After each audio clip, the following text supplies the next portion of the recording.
Senhor esteja convosco. Ele está no meio de nós. Proclamação do Evangelho do nosso Senhor Jesus Cristo, segundo Mateus. Glória a vós, Senhor. Naquele tempo disse Jesus aos seus discípulos: Não penseis que vim abolir a lei e os profetas. Não vim para abolir, mas para dar-lhes pleno cumprimento. Em verdade vos digo, antes que o céu e a terra deixem de existir, nenhuma só letra ou vírgula serão tiradas da lei, sem que tudo se cumpra.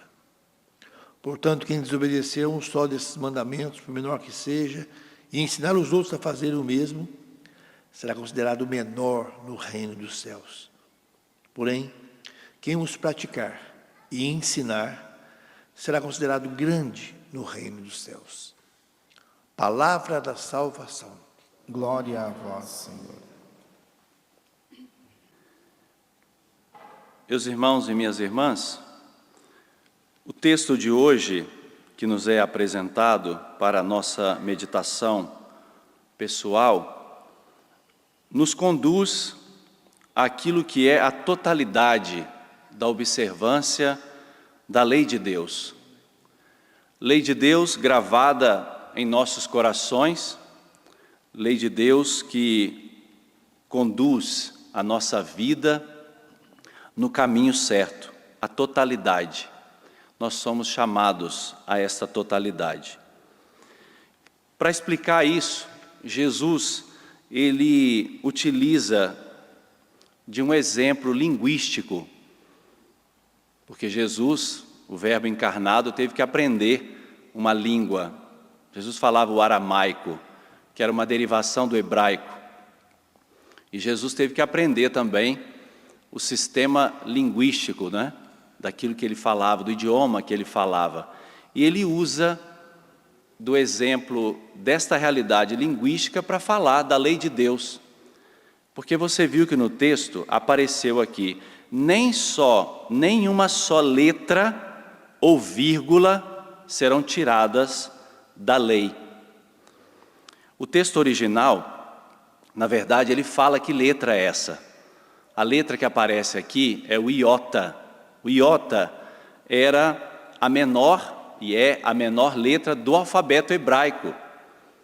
A menor letra do alfabeto hebraico. De fato, isso quer dar uma conotação de que é a menor parte de algo, o menor detalhe de alguma coisa.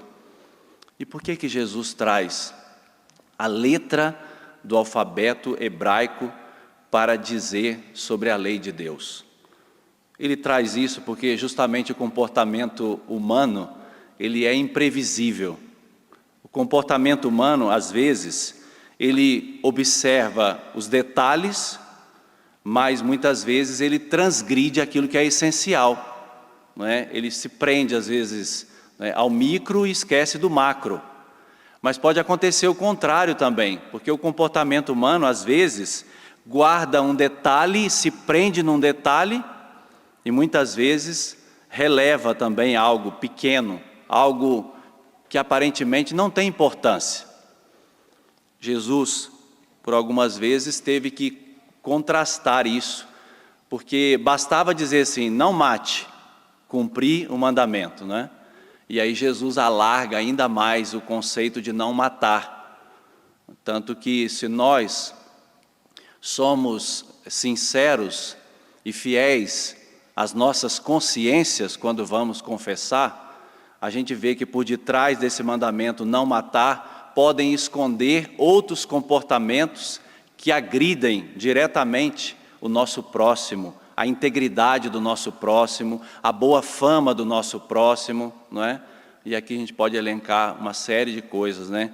A fofoca, a difamação, os nossos julgamentos, a nossa mania muitas vezes de diminuir as pessoas, ou seja, todas essas realidades que se escondem atrás de um grande mandamento. É isso que Jesus está alertando a cada um de nós. Muito cuidado, não é? Para uma observância, muitas vezes, muito escrupulosa de detalhes e coisas grandiosas estão passando, né, aos nossos olhos. é aquela velha história, né? A gente filtra o mosquito e engole o camelo, né? Então, Jesus exemplifica com essa menor letra do alfabeto hebraico para dizer, ou é tudo ou é nada. Nós temos que encaminhar-nos para a totalidade. Tudo é de Deus, tudo é para Deus. E a nossa vida precisa ser direcionada completamente para Deus. Nas coisas grandes, mas também nas pequeninas coisas, nos detalhes da nossa cotidianidade, realidades muito perto de nós, que muitas vezes passam despercebidas, mas nós precisamos observar. Depois, Jesus fala de um outro sinal ortográfico, ele coloca a vírgula, a vírgula. O termo original que aparece aqui é queraia. Queraia era um acento que era colocado, usado no alfabeto hebraico, por exemplo, para sinalizar as vogais. Os escribas, que eram pessoas muito dotadas de inteligência para a compilação das leis, que eram os escribas, dentre eles tinha um grupo que eram chamados de massoretas, tanto que esses sinais são chamados de sinais massoréticos no alfabeto hebraico. Eles criaram sinais para representar as vogais. Por exemplo, se você tem um N no alfabeto hebraico e tem um tracinho embaixo, aquela conjugação de N e tracinho vira na. Se você tem um N com duas bolinhas embaixo, aquela conjugação de N e duas bolinhas vira né. É para integrar as vogais no alfabeto. Mas por que Jesus colocou aqui nem uma vírgula? Porque na lei de Deus é assim, as coisas têm o seu devido lugar. E as coisas estão ajustadas segundo o projeto do Criador. Nós não podemos mexer, nós não podemos mudar de lugar, porque se mudar de lugar, pode mudar completamente o sentido das coisas. Basta ver hoje, né, muitas vezes, as situações do que fizeram com a lei de Deus, do que fizeram com a lei do Criador. Um exemplo desse sinal, por exemplo, a gente tem lá no Salmo 53, não sei se você já meditou esse Salmo, no Salmo 53 diz assim, Deus não existe. Se nós ficássemos só com isso, né, como assim Deus não existe? Aí tem lá 2 pontos, pensa o insensato. Esses 2 pontos aqui é para explicar o que veio anteriormente. Se a gente lê só até Deus não existe, a gente se escandaliza. Mas vem 2 pontos, pensa o insensato. Ou seja, os pontos eles têm a sua importância, né? Na nossa língua também, né? Uma vírgula faz toda a diferença.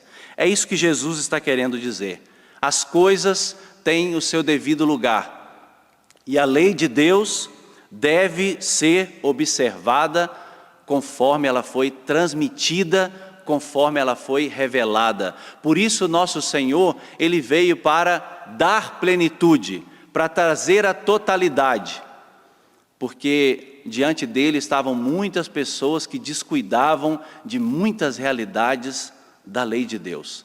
Daí a importância, meus irmãos e irmãs, nesse período quaresmal, de fazermos o exercício de interiorizar a lei de Deus, de deixá-la gravada em nossos corações, e não apenas uma observância exterior da lei de Deus, uma observância muitas vezes escrupulosa, superficial, uma observância só aparente da lei de Deus. Do contrário, nós nos tornaremos apenas atores da lei de Deus. Mas o Senhor não quer que nós sejamos atores da lei de Deus. Ele quer que nós sejamos mestres da lei de Deus. Tanto que ele usa a expressão didáscalos, não é? Didatas, ou seja, aquelas pessoas que apontam o caminho certo, com testemunho de vida, com uma observância coerente da lei de Deus. Nós também vamos viver a lei de Deus e vamos ensinar as pessoas também a fazer a mesma coisa e conduzir as pessoas no caminho do Senhor. Mas eu tenho certeza que você também, assim como eu, nós esbarramos no elemento, a nossa incapacidade. porque só pela nossa boa vontade ninguém é capaz de cumprir a lei do Senhor. Coitado daquele que se acha o muito bom, o muito santo em observar os mandamentos de Deus. Coitado daquele que despreza um auxílio importantíssimo, que é a graça de Deus. Nós somos incapazes, por nós mesmos, de observar os preceitos do Senhor, os seus decretos. Nós precisamos do auxílio do alto, da graça de Deus que vem para dar plenitude aos nossos esforços humanos, a nossa penitência, a nossa oração, o nosso jejum, tudo o que nós fazemos como resposta para Deus, a graça dele vem para conduzir tudo isso à plenitude. Abaixe a sua cabeça e peça então ao Senhor esta graça para a sua vida. Talvez você deixe passar o iota, a vírgula, talvez você deixe passar detalhes que são muito importantes no cumprimento da lei de Deus. Mas talvez você deixe passar porque você toca na sua incapacidade. Por isso, Senhor, vem e ajuda-nos. Vem com a Tua graça e ajuda a nossa incapacidade. Dá-nos, Senhor Jesus, a força do alto para podermos viver a Tua palavra, praticar a Tua palavra, para que nós não nos percamos. Dá-nos hoje esta graça particular de que nós precisamos. Cada um de nós sabe qual é a sua necessidade. Dá-nos a Tua graça hoje para que vivamos, Senhor, a Tua palavra e cumpramos a Tua vontade. Glória ao Pai, ao Filho e ao Espírito Santo, como era no princípio, agora e sempre. Amém.